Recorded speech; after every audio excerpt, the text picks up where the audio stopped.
अब अगर आपको यूनिफॉर्मली चार्ज स्फीयर दिया हो तो उस केस के अंदर आप जो पोटेंशियल है, इलेक्ट्रिक पोटेंशियल है, वो किस तरीके से निकालेंगे। स्फीयर यानी पूरा फील्ड है तो किसी भी r डिस्टेंस पे निकालना है। यानी अगर ये पूरा इसका जो रेडियस है ये अगर r है, कैपिटल R, और आपको किसी स्मॉल r डिस्टेंस पे निकालना है तो आप किस तरीके से प्रोसीड करेंगे। अब वो शेल वाले जो बेसिक जो मैंने आपको चीज़ें बताई थी वो चीज़ें आप यूज़ करेंगे, विच इज़ कि आप क्या करते हैं कि अब जब आपको r डिस्टेंस पे निकालना है तो हम इस चीज़ को दो पार्ट में डिवाइड कर लेते हैं। एक होता है हमारा रीजन 1 जो कि r के अंदर वाला रीजन है, और एक है हमारा रीजन 2 जो कि r के बाहर वाला रीजन है, जो और r के कैपिटल R के अंदर है, यानी स्फीयर के अंदर ही है बट स्मॉल r के बाहर वाला रीजन है। अब उनमें क्या फ़र्क होगा, क्योंकि अब हम क्या करते हैं, हम अब शेल मानकर एक dx थिकनेस का x डिस्टेंस पे dx थिकनेस का शेल मानकर उसकी वैल्यू निकालते हैं इस r डिस्टेंस पे, पोटेंशियल की वैल्यू। अब जब मैंने आपको बताया था शेल की क्या प्रॉपर्टीज़ होती हैं कि एक शेल के अंदर जो पोटेंशियल होता है वो किस तरीके से वेरी करता है, v is equals to k q by r, sorry capital R, यानी ये डिपेंड नहीं करता, ये जो होता है अगर शेल जो है, शेल r डिस्टेंस r उसका रेडियस है तो उसके अंदर पूरा जो वो आएगा वो पूरा के क्यू बाय आर होगा। लेकिन अगर शेल के बाहर है तो उसकी वजह से पोटेंशियल कितना आएगा, के क्यू बाय स्मॉल r, और r यहाँ पर क्या होता है, उस पॉइंट का डिस्टेंस। ठीक है, तो अगर हम क्या करते हैं यहाँ पर, अब जब ये अगर हम मान लें कि ये जो हमारा पॉइंट है ये हमारे स्फीयर से, हमारे शेल से बाहर है, यानी हमने जो शेल एज्यूम करे वो वन रीजन में है। फर्स्ट रीजन 1 के अंदर क्या होगा, जो शेल होगा वो हमारे इस पॉइंट के अंदर होगा, यानी इस पॉइंट को ऐसा लगेगा कि वो एक यूनिट चार्ज है, और यूनिट चार्ज कहाँ पर है, इसके सेंटर पे पड़ा है। ठीक है, ये मैंने आपको बताया था कि हम शेल को, अगर हमारा पॉइंट उस शेल से बाहर है तो हम ये मान सकते हैं कि वो शेल एक यूनिट चार्ज है, आपके फॉर्मूले से आया था।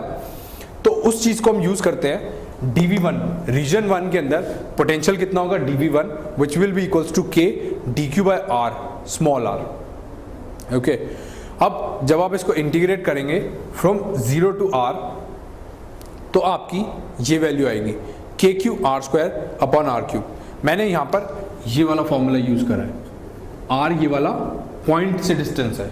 ठीक है, दिस इज़ वेरी इंपॉर्टेंट कि आप ये याद रखें कि ये जो r है ये इस पॉइंट का डिस्टेंस है, ना कि शेल का रेडियस है। शेल का रेडियस इस केस में नहीं आता। जब पॉइंट, अगर हमारा पॉइंट शेल के बाहर होता है तो उसके अंदर शेल का रेडियस कोई मैटर नहीं करता। हमारा अगर पोटेंशियल निकालना हो तो उसके अंदर सिर्फ क्या मैटर करता है कि उसके सेंटर से उस पॉइंट का कितना डिस्टेंस है, विच इज स्मॉल r। तो उसको हमने इसको यहाँ पर डिफरेंशिएट इंटीग्रेट करा और dq की वैल्यू फ्रॉम 0 टू r लिखी, जिसकी वैल्यू कितनी आएगी। अब इस फर्स्ट रीजन के अंदर कितना चार्ज होगा, रो जो है ये यूनिट वॉल्यूम चार्ज है, यानी चार्ज पर यूनिट वॉल्यूम है। ठीक है, तो पर यूनिट वॉल्यूम रो की वैल्यू कितनी होती है, q अपॉन 4/3 पाई r cube, capital R cube. ठीक है, इतना होगा। और रीजन 1 के अंदर चार्ज कितना होगा, rho into 4/3 pi small r cube, इतना चार्ज होगा। That is very logical. Region 1 के अंदर यानी r रेडियस वाला जो रीजन है इसके अंदर चार्ज कितना होगा, इतना होगा। तो ये वैल्यू मैंने dq की यहाँ पर डाल दी। ठीक है, उससे आपकी, अब यहाँ पर रो की वैल्यू मैंने ये वाली डाल दी यहाँ पर, तो आपकी ये वैल्यू आ गई के q r square by capital R cube. ठीक है, ये वैल्यू आपकी आ गई रीजन 1 की वजह से इस पॉइंट पर, यानी r डिस्टेंस पर उसकी पोटेंशियल की कितनी वैल्यू होगी। अब रीजन 2 की वजह से निकालेंगे कि उस पर कितनी वैल्यू होगी। अब रीजन 2 के अंदर क्या होगा कि जो भी शेल होगा उसकी वजह से पोटेंशियल क्या होगा, जितना, अब शेल की वजह से पोटेंशियल क्या होता है, उसके अंदर कांस्टेंट रहता है, और उसकी वैल्यू क्या होती है, के क्यू बाय कैपिटल R, यानी शेल का रेडियस। ठीक है, तो अब जब यहाँ पर आप इसको इंटीग्रेट करेंगे तो यहाँ पे लिखेंगे के डी क्यू बाय एक्स, और डी क्यू की वैल्यू कितनी होगी आपकी, रो इतने छोटे से पोर्शन के अंदर चार्ज कितना होगा, रो इंटू 4πx² और इसकी थिकनेस कितनी है, dx। ये कैसे आता है, 4πx² तो इस शेल का एरिया हो गया और उसका वॉल्यूम कितना हुआ, dx थिकनेस है क्योंकि उसकी, तो वो dx। तो ये मैंने यहाँ पे डाल दिया 4πx² dx upon x into rho, ठीक है। और इसको इंटीग्रेट करा from small r to capital R, क्योंकि ये रीजन 2 है जो कि स्मॉल r से बाहर है, तो इसको मैंने इंटीग्रेट करा जिसकी ये कुछ वैल्यू आई।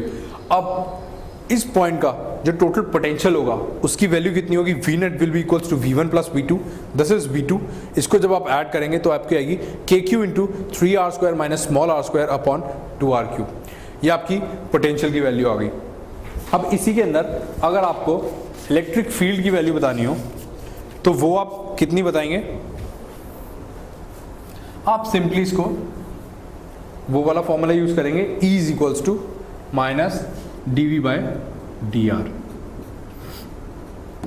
ये वाला फॉर्मूला आप यूज करेंगे यहाँ पर इस केस के अंदर, तो इसकी वैल्यू कितनी आएगी, माइनस ऑफ ये वाली टर्म तो कांस्टेंट है, सिर्फ इसका डिफरेंशिएशन होगा, कितना आएगा, minus kq into 2r upon 2r³। तो इसकी वैल्यू आई E is equals to kqr upon r³। ये आपकी इलेक्ट्रिक फील्ड की वैल्यू आ गई इस पॉइंट पे शेल स्फीयर के अंदर। अब अगर हम इनके कर्व देखें तो उनमें क्या है, जो आपके V का फॉर्मूला था, यहाँ पे पोटेंशियल का जो फॉर्मूला था, that is inside the sphere, उसके अंदर क्या होगा, kq into 3r² minus small r² upon 2r³। तो ये इन्वर्टेड पैराबोला टाइप का है, ये इन्वर्टेड पैराबोला है, ये इक्वेशन ऐसी होती है, आप कोऑर्डिनेट ज्योमेट्री के अंदर देखेंगे। तो जो इसके बाद है वो सिंपली फॉर्मूले आपके हो जाएंगे v is equals to kq by small r, ठीक है। ये वही फॉर्मूले आ जाते हैं एक्चुअली में, क्योंकि अगर मैं शेल मानूँ इसके अंदर और मेरा पॉइंट यहाँ पे r डिस्टेंस पे है, बाहर r डिस्टेंस पे है, तो ये पूरा एक ही रीजन हो जाएगा। अगर मेरे को बाहर वाला कर्व देखना है तो क्या होगा, ये पूरा अंदर वाला रीजन 1 की तरह बिहेव करेगा। रीजन 1 के अंदर क्या होता है, इसको हम यहाँ पर पॉइंट चार्जेस का सम मान लेते हैं। तो सिंपली आपकी v की वैल्यू होगी kq बाय r। और इलेक्ट्रिक फील्ड का जो फॉर्मूला देखते हैं उसके अंदर इसका जो फॉर्मूला आया था समथिंग रो, ये डायरेक्टली प्रोपोर्शनल टू आया था, ठीक है। तो इसके अंदर क्या होगा, स्ट्रेट लाइन बनेगी पहले जब तक ये अंदर है, जब बाहर जाएगा तो E का जो फॉर्मूला होता है इसी को डिफरेंशिएट करके आएगा, जिसकी वैल्यू होगी kq बाय r², ठीक है ना। तो ये r² का कर्व है, तो इस तरीके से आपकी कर्व प्लॉटिंग होगी।